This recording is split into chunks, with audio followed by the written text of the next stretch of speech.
Last week, Grenada lost one of its trident defenders of the poor and vulnerable in rural communities across the country, and an outstanding pioneer of adult literacy, technical and vocational education, and a person of immense faith. Judy Williams, who shepherded the Grenada Community Development Agency, or GrenCoda, which is currently headquartered in Guelph St. John, was and still is responsible for empowering thousands of Grenadians in meaningful ways.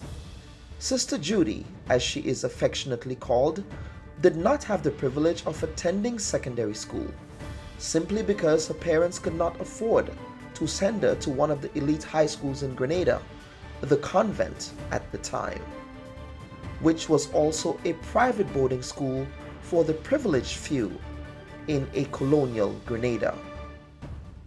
Williams was also once a Catholic nun before dedicating her life's work towards helping the poor in rural Grenada.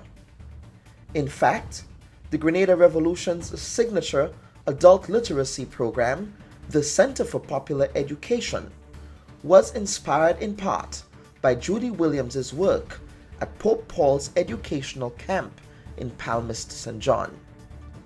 Pope Paul's Educational Camp was the precursor to today's New Life organization, or NULO. This week on our program, we remember the late Judy Williams for her sterling contribution to national development.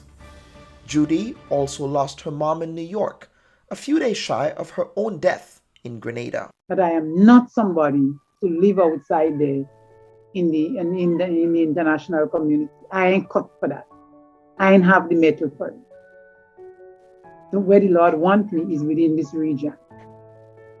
The second thing is to help me to appreciate the fact that the poor will have always with us.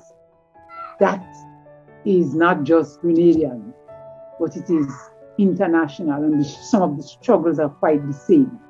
And things like that. And people need people. Okay.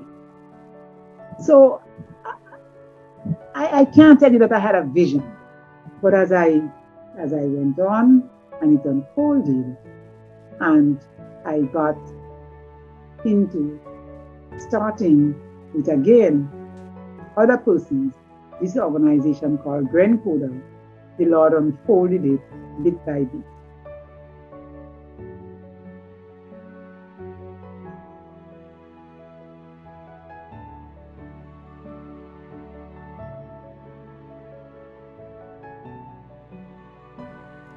May they both rest in peace, and may their memories be a blessing.